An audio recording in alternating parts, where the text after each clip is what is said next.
Ladies and gentlemen, welcome back to Pillar to Post. And as you can see by the graphics on the screen, we're going a little bit back in the history of Pillar to Post here. I'm your host, Pete Wall. And as you know, I started you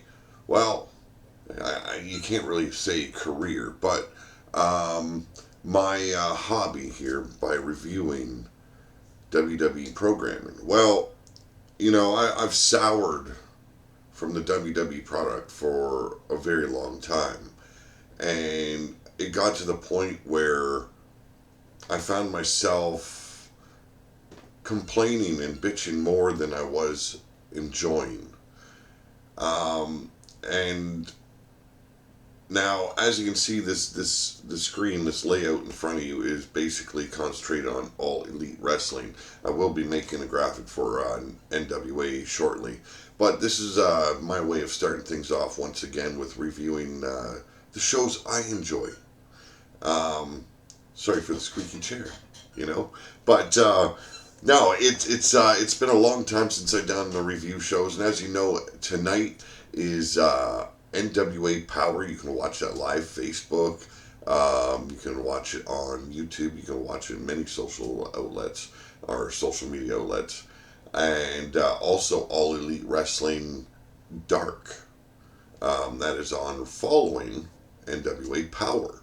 So this is a little bit of preparation for that, getting myself ready to start doing these reviews.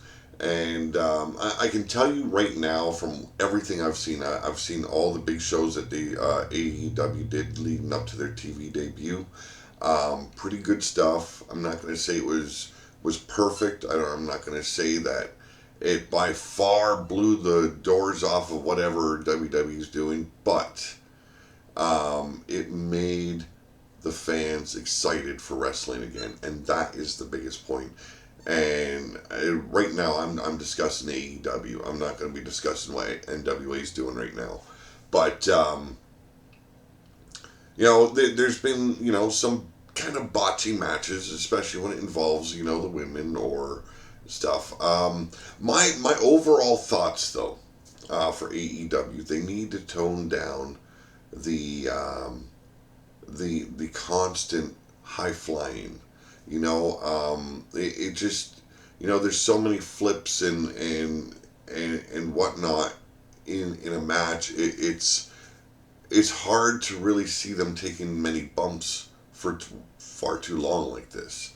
The injuries that are going to be coming from it, for one, going to be bringing these guys down in a big way. And that's why I like matches where they slow down the pace a little bit. They sell a little bit more. You watch the matches where they're constantly moving, constantly taking these huge bumps, taking these high risks, and no one's really selling very much. And, to me, telling the story in that ring is just as important as telling the story outside that ring. I would like to see more of that. I love the Young Bucks. I love what the Lucha Brothers are doing. Private Party. These guys are doing great things. Joey Janela. Joey Janela. He is an exceptional wrestler, and it's good that he's wanting to step away from that extreme hardcore, and but still keep his ties to it as well. But it's not always about hitting that top rope, not always about flying out of the ring, not always about doing a flip. I would like to see a little bit less of that, and still give us our high spots. But to be a spot monkey all the time, it's a bit much to watch. Now, it's not to say it's not exciting. I've enjoyed every episode of AEW. I've enjoyed every episode of AEW Dark. Outstanding matches. The feuds that are going on right now, you've got Kenny Omega, you've got The Bastard, you've got, John Moxley. Pretty good stuff there. What Cody Rhodes and Jericho are doing right now in the Inner Circle, by far better than any storytelling that you've seen on WWE for the last while. I'd say about good, almost 10 years. It's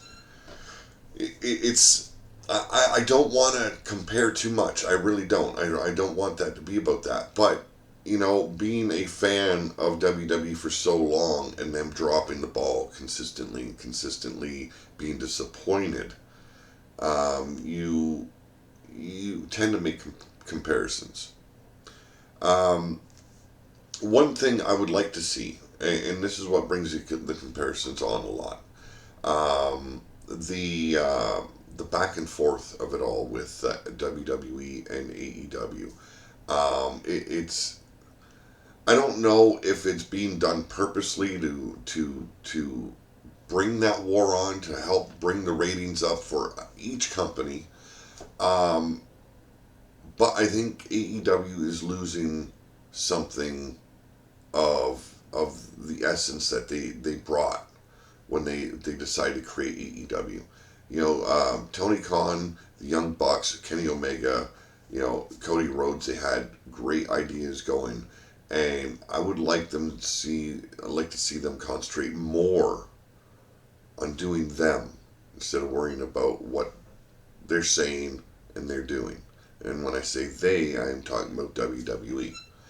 Um, I think it's becoming too much about um, this conflict between, and I understand you got Chris Jericho, you got Cody Rhodes, you've got many guys, like even Kenny Omega was part of WWE for a bit, and they've all been slighted in some way or another.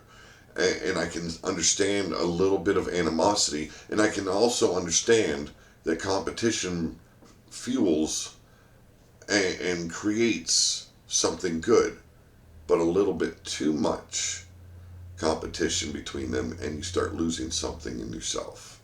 You start worrying more about how to one up the other company than you do about elevating your own company to the point where it makes sense and it's what the people want to see. These are my opinions. You can argue with it as you please, but I think in the end, when you go back to the Monday Night Wars, the back and forth between WCW and WWE, after a while they started losing something of themselves. And in the end, I think that's what really brought about the downfall of WCW, because it was becoming too much about what WWE was doing, and WWE was too much about what WCW was doing, and they started getting very repetitive, especially WCW. Look at the NWA or NWO; they just kept on building and building and building, and then they'd have this inner turmoil, split up, and then become two factions. Then the LWO, it became too much, and the fans start noticing it, and they start giving up hope on not just WCW but WWE as well. Now, in the end, WWE won the war, but they lost a lot of what they were about, and I don't think they've ever truly gotten that back, in my opinion. You know, Now, getting back to AEW, what I've seen thus far, the match last week, Jon Moxley, the Bastard, Pac. Wow, what an ending to the show. And then to see Jon Moxley so pissed at the end because it was, a draw. Come on, man. So, those two aren't done yet. And he's also has that feud building and growing with Kenny Omega. And I would have liked to see a little bit more build up, and I'm hoping they don't kill it right away once they meet. They've got Full Gear coming. And my opinion, please start thinking of better names for your pay-per-view. Not Full Gear.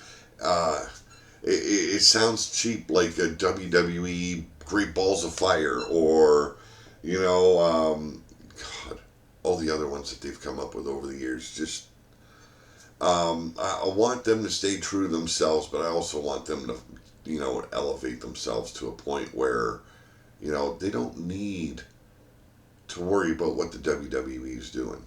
Now, some of the women matches I found a bit botchy, a bit cringy. They've got very talented women, not going to say otherwise. Um, the very first women's champion, I seen it as Britt Baker. I really did. And I think that was because she looks like the obvious choice. I think that's probably why they went a different direction than they did, because she does look like a champion. She talks like a champion. She carries herself like a champion. And I think in the end, it would have been too much of an obvious choice to have her as their very first champion. I think that's why, they didn't go the route of having Kenny Omega or Cody Rhodes or, any of the elite become the very first AEW World Heavyweight Champion, because it would have been the obvious choice. And they opted for Jericho. Now, Jericho, he is a legend. He's got the star power. He's got the mouth. The guy can talk. The guy can wrestle. Even at the age he's at. And he isn't that young anymore. But he's not too old where it's like, would he just get out of the ring? And the fact that he has morphed his character into what he has since leaving WWE. By God, if I ever had to hear about the list again, I think I would tune out of AEW. I really would. That was such a bad gimmick. Now, at the beginning, it was a little bit funny, yes, okay, but it got old really quick. And, really, you can do better than that. And he has done better than that.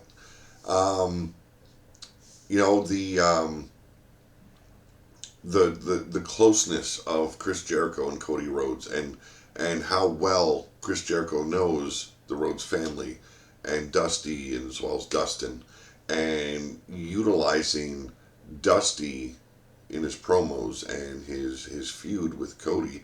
It is the obvious route to go, attack the man's family, but it's done in a way where Cody Rhodes is like, hey, you might have a beef with my old man, but this is about me and you, and I like the way he's been playing it off. I like the way he's been doing it. Cody Rhodes, in my opinion, has grown substantially since leaving WWE. I think it was always the best choice he ever made. Once he said that was enough, I need to go find my own way, and he did.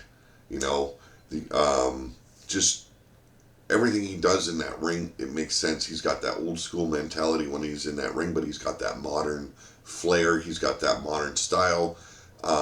Yet he still pays homage to the traditional routes and still grapples the way they did in the old school ways, but putting his own twist in it, and I enjoy that. You got fans like of Kenny Omega, they wanted to see him as the very first world's champion of AEW, and you can't blame them for that. But I think it was the obvious route. What he's doing, not just on the show, but on YouTube, and the little bit of wackiness that he brings to it. The guy, he was nominated as the world's best wrestler. What was that, 2018? And you can't fault anyone for claiming such, for bestowing that honor upon him. The guy has had exceptional matches out in New Japan Pro Wrestling. Bar none, like they have, 5-star matches. And some of them, yes, they've been like 6, 7 stars. Yes, I agree. And to see him with, not such an easy start at AEW, because he's struggling a bit. He's a little bit out of his environment that he was in for so long. It's good to see that they're pulling that kind of angle on him and not just having him as the top dog and unbeatable. I like seeing that. So AEW Dark is on tonight. I believe it's at 7 o'clock, and that right here on YouTube. You can find it right here on YouTube. You can find it on, I believe, Facebook as well. I'm not sure about that, but I know for a fact it's here on YouTube. Watch it. It's an hour long, great views, great matches. And then tomorrow night, Wednesday at 8 p.m. Eastern Time, and for me, then you have AEW Dynamite. Check it out. I'll be back tomorrow to review what's gone down with AEW Dynamite. But now let's jump over to NWA, because NWA has excited me in different levels than what AEW excites me. AEW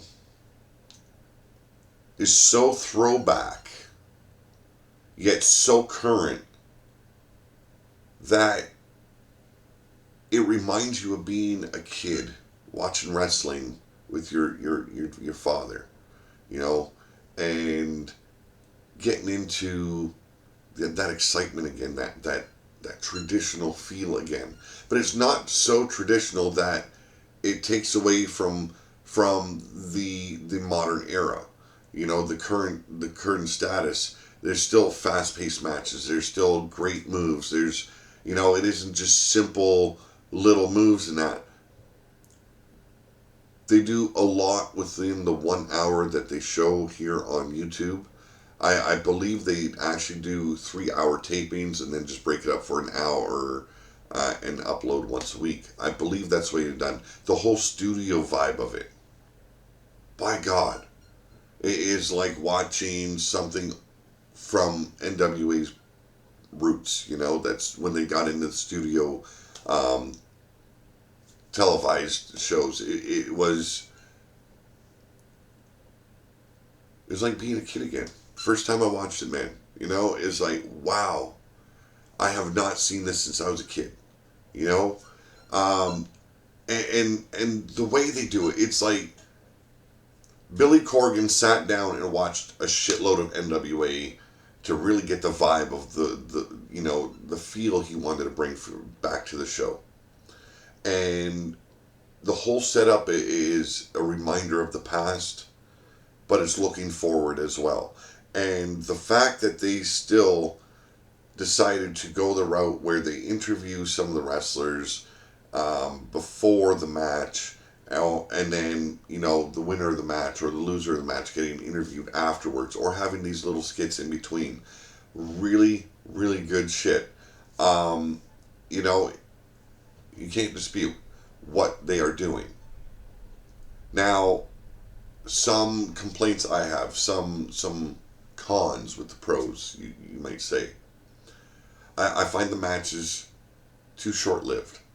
I understand that they are doing this in the studio. I understand that they're only uploading for an hour here on YouTube. And I also understand that they're planning on growing further and bringing us more. They have their first upcoming pay-per-view, which is already sold out. I love hearing that. But they could do a little bit more in those matches. There's great storytelling going on in those, you know, couple of minutes that we're getting for a match, but it's not enough. Now, when it comes to champions, and I understand the NWA likes to call them their world title, the real world's heavyweight championship title, the 10 pounds of gold.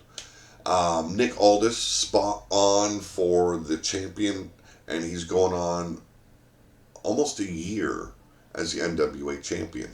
I love it. I really do. Nick Aldis, I remember first seeing him in TNA, and he had that flair. He had that championship mentality. And he just never, like, I know he was a champion in TNA. I understand that. But they never put him up on the top like they should have. They've never, you know, TNA after Dixie Carter and all that, just, it's really, I haven't been able to watch it since. I really haven't. But to see Nick Aldis doing what he's doing now in NWA, outstanding. You know, seeing Dick Murdoch of all people in NWA, loved it. Now, Dick Murdoch's never been a champion, but he's like that, you know, that Bruiser Brody-ish Harley Race type character, big brute, Dick Murdoch. You need that type of guy in your company in order to help elevate other people, and you can see he will do that. Now, WWE never really utilized him, and it's sad to see because the guy is very talented in that ring. He's not just a brawler; he can wrestle. And then you've got Cowboy James Storm, James Storm, I believe North American champion. The guy has always been able to talk. The guy's always been able to fight. The guy's always been able to wrestle. Um, and then they've got all these younger guys in there. It's so good to watch. But I would like to see a little bit more in those matches. I would like to see them expand those matches a little bit, make them a little bit longer, really tell that story in that ring. And, I know they're working with a certain amount of time here on YouTube. I know they're working with a certain amount of time in the studio. And, this is what I say.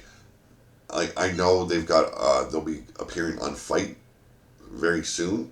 But I'm hoping it'll be like a 2-hour show so they can really expand their show a little bit more, give us better, longer matches. What I'm seeing on NWA, though, is very positive, very throwback, as well as very modern and compelling. And it makes me excited to be a wrestling fan again. It really does, because I really lost that spirit. I really lost that feel for the wrestling business. And for a guy that always wanted to be a wrestler ever since he was a little snot-nosed punk, and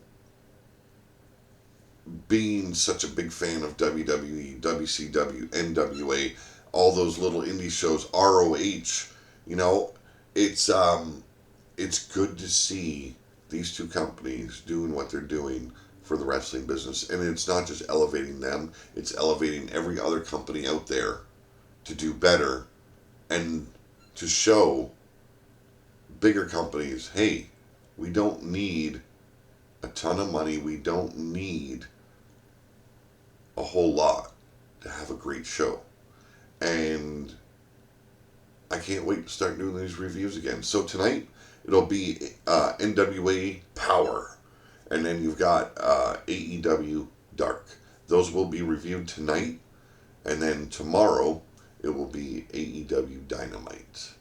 I want to get back into this, folks. So stay tuned.